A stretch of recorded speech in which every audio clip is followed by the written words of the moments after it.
సుందరాకాండ తాత్పర్యం 59వ సర్గ. వాయుపుత్రుడైన హనుమంతుడు తాను బయలుదేరినది మొదలు తిరిగి రావడం వరకు జరిగిందంతా పై రీతిలో చెప్పి మళ్ళీ ఇలా చెప్పసాగాడు. రాముని లక్ష్యం సఫలమైంది. సుగ్రీవుని ఉత్సాహపూరిత ప్రయత్నాలు ఫలించాయి. సీతాదేవి సాటి లేని పాతివ్రత్యాన్ని కళ్ళారా చూసి ఆమె పట్ల భక్తితో నా మనసు పులకించిపోయింది.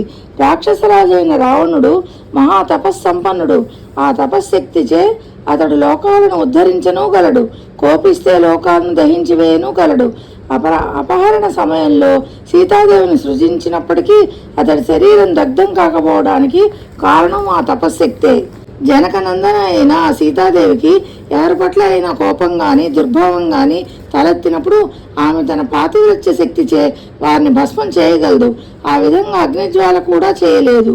జాంబవంతాది వానర ప్రముఖుల అనుమతి పొంది ఇప్పటి వరకు జరిగిందంతా మీకు నివేదించాను. ఇప్పుడు మనం సీతాదేవిని తోడ్కొని వచ్చి ఆమెతో కూడా రామ లక్ష్మణుల దర్శనానికి వెళ్ళడం మంచిదని భావిస్తున్నాను.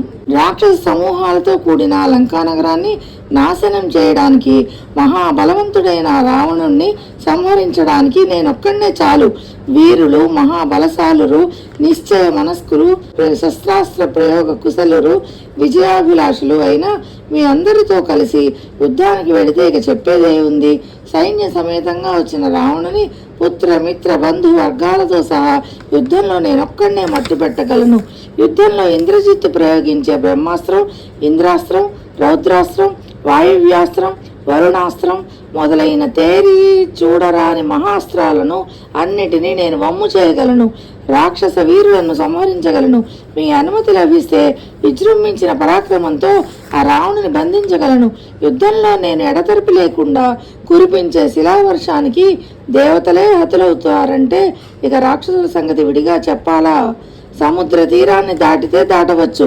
మందర పర్వతం ఒకవేళ చలించవచ్చునేమో గాని యుద్ధంలో శత్రుసేనలు జాంబవంతుణ్ణి ఎదురొడ్డి మాత్రం నిలబడలేవు.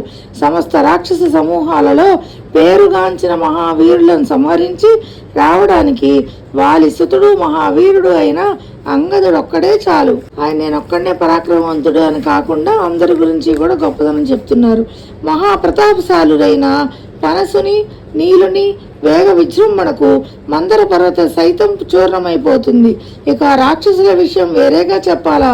దేవ, అసుర, గంధర్వ, ఉరగ, పక్షి జాతులలో ఎవరైనా మైందునకు గాని ద్వివిధునకు గాని ఎదురుగా నిలబడి యుద్ధం చేయగలరా చెప్పండి? వానర శ్రేష్ఠులు మహాబలశాలురు అయిన ఆ మైంద ద్వివిధులు అశ్వనీ దేవతల పుత్రులు. రణరంగంలో వీరిని ఎదుర్కొని నిలబడగల శత్రు వీరుడు ఎవరూ కానరావడం లేదు. ఆ మైంద ద్విధులిద్దరూ బ్రహ్మవరం పొంది రణోత్సాహులై ఉన్నారు.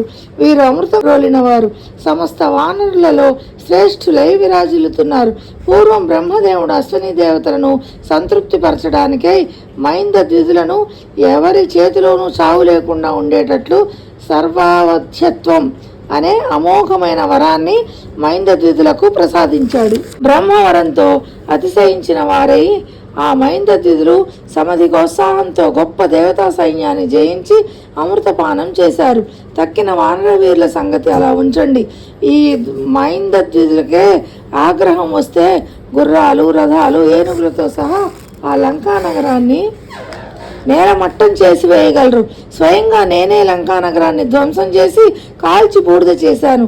రాజమార్గాలలో నేనెవరో బిగ్గరగా చెబుతూ ఇలా చాటాను: సాటి లేని పరాక్రమవంతుడైన రామునికి జయం, మహాబల సంపన్నుడైన లక్ష్మణునికి జయం, రాముని అనుగ్రహానికి నోచుకున్న వానర రాజు సుగ్రీవునకు జయం.